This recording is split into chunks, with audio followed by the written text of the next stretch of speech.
Kakinada port వ్యవహారంలో YCP senior నేత Rajya Sabha MP విజయసాయిరెడ్డికి enforcement directorate మరోసారి నోటీసులు జారీ చేసింది. ఇప్పటికే పలు నోటీసులు జారీ చేసినప్పటికీ వివిధ కారణాలతో ఆయన విచారణకి హాజరు కాలేదు. ఈ నేపథ్యంలో తాజాగా మళ్లీ నోటీసులు జారీ చేసిన ఈడీ సోమవారం తమ ఎదుట విచారణకు హాజరు కావాలని ఆదేశించింది. కాకినాడ సీపోర్ట్ లిమిటెడ్ అలాగే సెజ్లో కర్నాటి వెంకటేశ్వరరావు వాటాలను బలవంతంగా లాక్కున్నారని విజయసాయిరెడ్డి ఆరోపణలు ఎదుర్కొంటున్నారు. అయితే ఈ నేపథ్యంలో కేవీ రావు ఫిర్యాదులను పరిశీలించిన ఈడీ విజయసాయిరెడ్డి మనీ లాండరింగ్ కు పాల్పడినట్లుగా గుర్తించింది. ఈ మేరకు ఆయనకు నోటీసులు జారీ చేసింది. అయితే ఇప్పటికే జారీ చేసిన నోటీసులకు పలు కారణాలతో విచారణకు హాజరు కాలేనట్టు విజయసాయిరెడ్డి తెలిపారు. ఇదే అంశానికి సంబంధించి పూర్తి డీటెయిల్స్ మా ప్రతినిధి సాగర్ అందిస్తారు. సాగర్,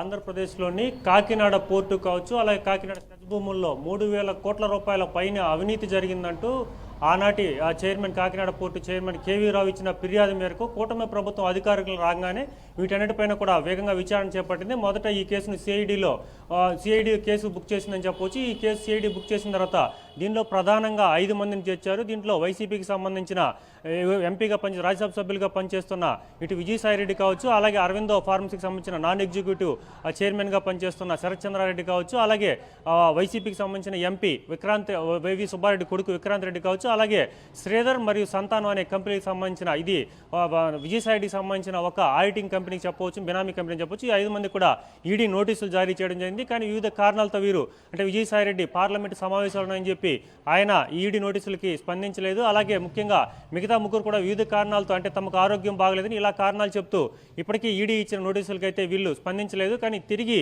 ఈడీ ఈరోజు నోటీసులు జారీ చేసింది. సోమవారం వీరందరినీ కూడా విచారణకు హాజరు కావాలని చెప్పి దీంట్లో స్పష్టంగా తెలియజేసింది. ముఖ్యంగా చూసుకుంటే ప్రధానంగా కాకినాడ కేఎస్పీఎల్ కాకినాడ సీపోర్ట్ లిమిటెడ్కి సంబంధించి మొత్తం 2,500 కోట్లకు సంబంధించిన వాటాలని కేవలం 450 కోట్లకే అరవిందో కంపెనీకి స్వాధీనం చేసినట్టు, అలాగే సెజ్ భూముల్లో 1,109 కోట్ల రూపాయలకు సంబంధించిన సెజ్ భూముల్ని కేవలం 11 కోట్ల రూపాయలకే మొత్తం కూడా వీరంతా స్వాధీనం చేసుకున్నట్టు, ఇది చాలా 3,000 కోట్ల రూపాయల పైన స్కామ్ జరిగినట్టు కూడా ఈ కేవీ రావు ఇచ్చిన ఫిర్యాదు మేరకు దీని మీద పూర్తి విచారణ అయితే చేపట్టారు. ఈ విచారణలో భాగంగానే ప్రధానంగా జగన్మోహన్ రెడ్డి పేరు కూడా చేర్చే అవకాశం ఉంది. ఎందుకంటే జగన్మోహన్ రెడ్డి కనుసంధానంలోనే విజయసాయిరెడ్డి పూర్తిగా దీనంతా మానిటర్ చేశారని, దీన్ని మానిటర్ చేస్తూ కూడా విక్రాంత్ రెడ్డి అలాగే ఆనాడు చైర్మన్గా పనిచేస్తున్న కాకినాడ పోర్టు చైర్మన్గా పనిచేస్తున్న కేవీ రావుని స్పెషల్ ఆడిటింగ్ పేరుతో భయభ్రాంతులకు గురి చేసి అక్రమ కేసులు ఇరికిస్తామని చెప్పి కేవలం అరవిందోకి సంబంధించిన శరత్ చంద్రారెడ్డిని అలాగే విక్రాంత్ రెడ్డిని వీరిద్దరు కూడా సమక్షంలోనే పోర్టుకు సంబంధించిన మొత్తం వాటాలు కావచ్చు, ఇటు 3,000 కోట్ల రూపాయలకు సంబంధించిన వాటాలని అక్రమంగా తాము రాయించుకున్నారని చెప్పి ఈ కేసు అంతా వ్యవహారం అంతా కూడా ఇప్పుడు ఈడీ చాలా ప్రతిశతం తీసుకుంది. రెండోసారి కూడా నోటీసులు జారీ చేయడంతో వీరందరూ కూడా తప్పక ఈడీ ముందు హాజరు కావాల్సి ఉంటుంది. అలాగే విజయసాయిరెడ్డికి మొత్తం కూడా ఉచ్చు బిగిస్తున్నట్టయితే అర్థం చేసుకోవచ్చు. ఎందుకంటే ఇప్పటికే వైజాగ్ సంబంధించిన భూములు విజయసాయిరెడ్డి కూతురుకు సంబంధించిన భూములు కూడా ఇప్పటికే అక్కడ కూల్చివేతలు మొదలుపెట్టారు.